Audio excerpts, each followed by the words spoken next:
무빙은 이대로 끝이 났지만 후속작 브릿지는 김영탁이라는 타임스토퍼, 즉 시간을 멈추는 능력을 가진 새로운 초능력자들이 활약합니다. 또 무빙의 주인공들도 계속 등장하여 더 재밌는 사건들이 펼쳐지죠. 졸업식 후 사라진 김봉석이 어떻게 아빠 김두식과 재회하는지도 자세히 담겨 있는데요.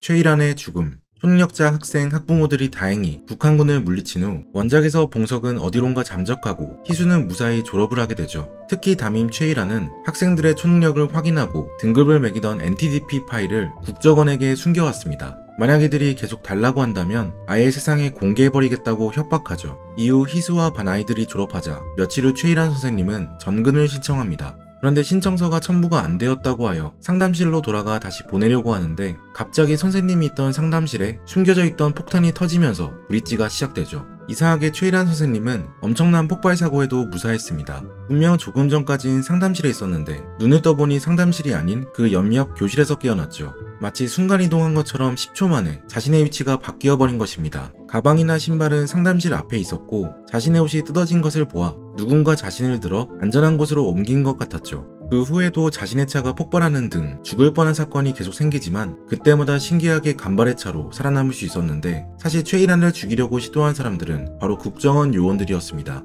자신들을 협박하고 있는 최일환을 죽여 깔끔하게 상황을 정리하고 싶었던 것이죠. 하지만 작전을 수행하려고 할 때마다 분명 방해하는 사람이 있었습니다. 또 죽음의 위기를 피하는 사람이 최일환뿐만이 아니었는데 최일환이 거주하는 강동구 일대에서 2년간 사망사건이 단 한 건도 일어나지 않았고 싱크홀, 교통사고 등 사건 사고는 많은데 이상하게 인명피해가 전혀 없었던 것이죠. 국정원은 이렇게 시민들을 구하는 익명의 사람을 알아내기 위해 이번에는 최일환을 죽이기 위함이 아닌 미끼로 이용하려고 합니다. 하지만 경찰들은 누군가 최일환을 죽이려 한다는 익명의 제보를 받아 최일환에 관심을 쏟기 시작했고 더 이상 최일환을 건드렸다간 국정원의 신분이 노출될 수도 있는 상황이 되었죠. 그래서 최일환이 아닌 이전부터 수상했던 장희수를 미끼로 이용하기로 타겟을 돌립니다. 또한 여러 초능력자들을 영입하기 시작했죠. 그중 한 명이 바로 희수를 짝사랑했던 이강훈이었습니다. 타임 리와인더.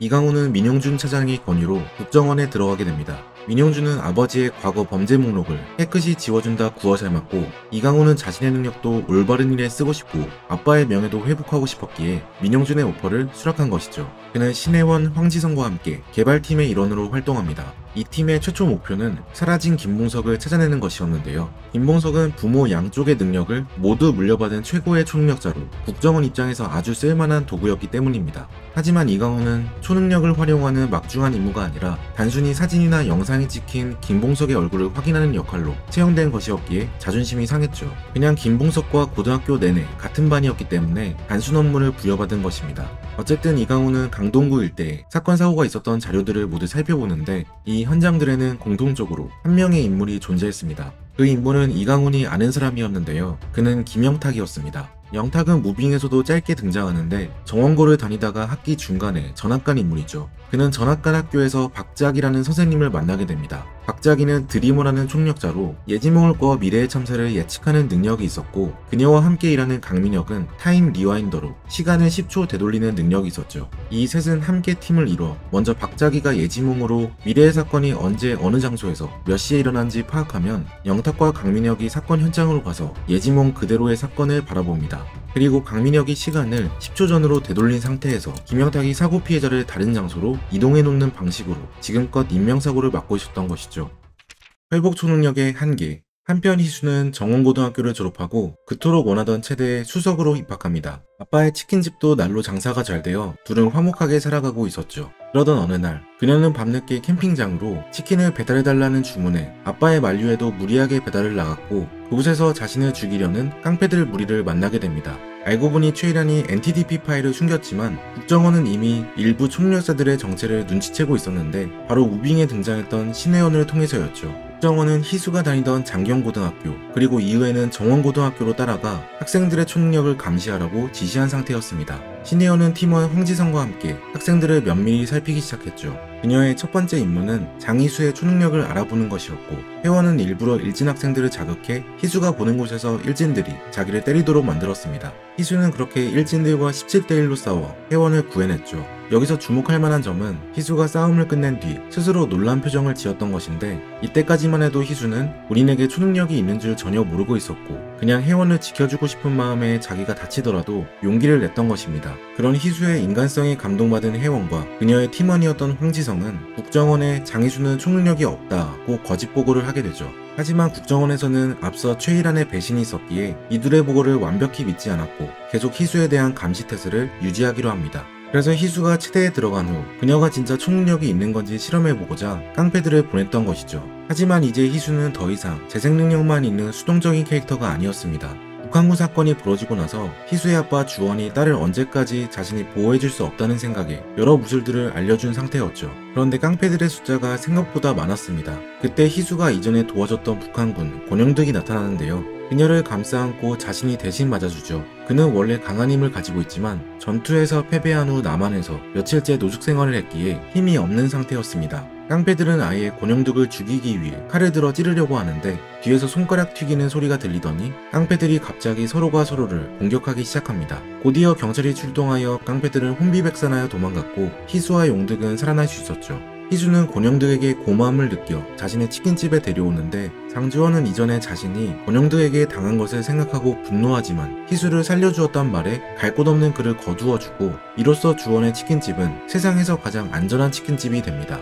회복 초능력은 남들보다 상처 재생만 빠를 뿐 고통은 똑같이 느끼는데요. 특히 권영득은 북한 947이 부대에서 아픔을 모르는 전사로 세뇌당했었는데 자신의 아픔을 처음으로 공감해주는 희수에게 감화되어 결국 이들과 함께 국정원에 맞서게 되죠.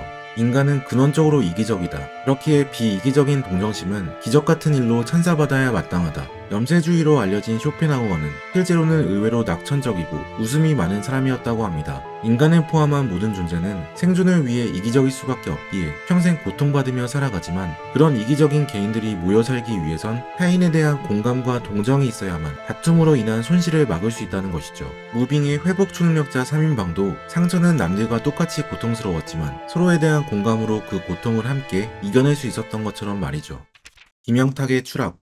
한편 김영탁은 계속 사람들을 구하다가 이것을 수상하게 여긴 국정원에 결국 꼬리를 잡히게 됩니다. 사실 김영탁의 능력에는 한 가지 크나큰 단점이 있었는데 바로 시간을 멈춘 동안 행동의 제약을 받는다는 것이었죠. 공기의 움직임까지 멈추기 때문에 공기의 저항도 거세지고 호흡도 어려워집니다. 그래서 시간을 멈추면 매우 천천히 힘들게 걸어갈 수밖에 없죠. 국정원 소속 신혜원은 어떤 사건 현장 눈 위에 찍힌 발자국이 수상하게 찍혀있는 것을 발견하고는 김영탁의 존재를 의심하게 됩니다. 어느 날 박자기는 어떤 사건에서 김영탁이 죽게 되는 꿈을 꾸고 이제 너무 위험하다며 일을 그만두자고 말하지만 김영탁은 계속 사람들을 구하고 싶다고 팀원들을 설득하는데요. 그는 시간을 멈추는 능력은 사람들을 구할 때에만 진정한 의미가 생긴다고 말하죠. 이에 박자기는 어쩔 수 없이 계속해서 예지몽 사건의 위치와 시간을 김영탁과 강민혁에게 알려줍니다. 그렇게 사람들을 구하다가 그들은 결국 국정원이 설치한 덫에 걸려들고 말죠. 이 덫은 국정원 요원들이 최일한을 죽이는 것처럼 유인해서 김영탁을 나타나게 한 뒤 그를 공사장으로 몰고 간 후 포위하는 것이었습니다. 공사장은 흙먼지가 많아 숨쉬는 것이 더 어려워지기 때문에 김영탁을 잡기 좋은 장소로 판단했죠. 또 이 공사장은 끝이 막혀있기 때문에 입구만 잘 막으면 김영탁이 도망갈 수 없는 구조였습니다.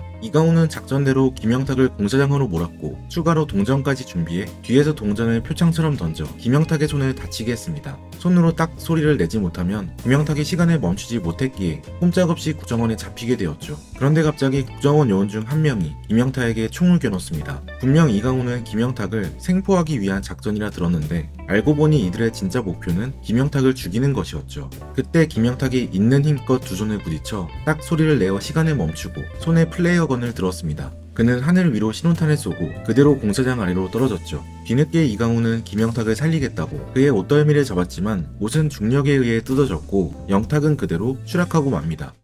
김봉석의 등장. 그때 갑자기 노란 우비를 입은 김봉석이 나타나 추락하는 영탁을 낚아챕니다. 알고 보니 영탁의 죽음을 예측했던 박자기는 봉석의 어머니 미연을 찾아가 도와달라고 부탁을 청했죠. 그는 이전에 예지몽으로 정원고 학생들과 북한군 전투를 봤었는데 북한군들이 죽을 것을 예측했지만 자식을 지키려는 미연과 주원이 간절해 보여 따로 북한군을 지켜주지 않았습니다. 다만 그 꿈을 통해 미연과 그의 아들 봉석의 초능력을 알게 되었고 일면식은 없지만 영탁을 지키기 위해 그들을 찾아간 것이죠. 미연은 무고한 사람들을 도와주고 자신의 제자를 지키려는 박자기의 선한 마음을 알아보고는 봉석에게 도와주면 좋겠다고 얘기합니다. 봉석은 그때 박자기를 도와 영탁을 구하기로 결심했고 영탁이 플레이어건으로 자신의 위치를 알리자 정확히 그 위치로 날아갈 수 있었죠. 그렇게 영탁을 구해낸 봉석의 모습을 주변에서 유심히 지켜본 한 사람이 있었는데요. 바로 봉석의 아빠 두식이었습니다. 북한에서 발목을 자르고 탈출한 두식은 꽤나 수척해져 있었고 16년간 가족을 보지 못했기 때문에 악에 바치고 흑화한 모습이었죠. 미연은 국정원이 자기 가족을 찾아낼까봐 흔적을 지우고 잠적한 상태였기 때문에 두식도 이들을 찾을 수 없었습니다.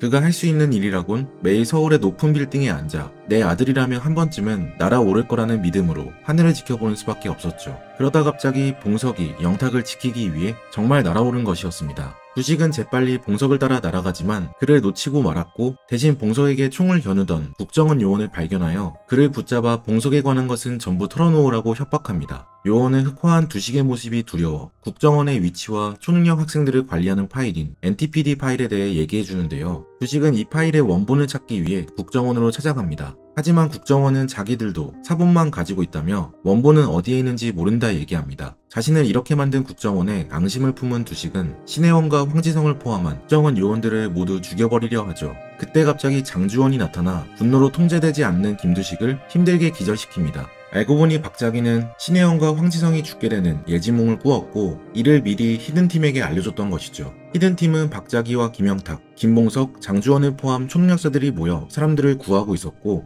예지몽을 통해 김두식이 등장할 줄 알았기에 장주원을 국정원의 건물로 보낸 것이었습니다. 다행히 신혜원과 황지성은 목숨을 건질 수 있었고 김두식과 김봉석, 이미연은 드디어 재회하게 됩니다. 참고로 웹툰 마지막에 이강호는 국정원의 달콤한 말에 속았던 스스로를 자책하다가 우연히 희수를 만나게 되는데요. 희수는 강훈에게 얼굴이 안 좋아 보이니 힘을 내라고 말합니다. 강훈은 자기가 큰 실수를 했다고 말하니 희수는 누구나 실수는 할 수 있고 만회하려고 노력하면 된다고 말해주죠. 인생은 치킨집 쿠폰 같은 거라며 쿠폰 모으듯 차곡차곡 자신의 행동을 바로잡기 위해 노력하면 언젠가 새로운 삶을 살 수 있다고 말하며 치킨집 쿠폰 마일리지 2장을 전해주면서 브릿지는 막을 내립니다. 인생은 고통이라던 쇼펜하우어는 고통을 크게 두 가지로 분류했습니다. 가짜 행복을 쫓는 고통, 그리고 진짜 행복을 쫓는 고통. 가짜 행복이란 출세, 부, 명예를 뜻하고 인간은 이걸 쫓을수록 점점 이게 진정한 행복 맞을까 의심이 들고 공허해지는 반면 진짜 행복은 깊은 통찰을 통해 내면의 새로움을 계속 찾아 나서는 걸 뜻하는데요.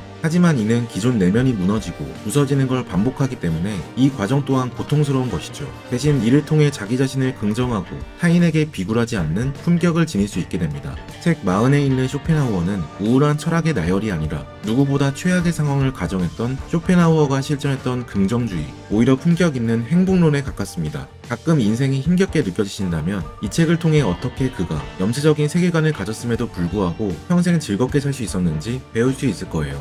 지금까지 책득폭행이었습니다. 오늘 함께 읽은 책 마흔에 읽는 쇼펜하우어, 저자 강용수.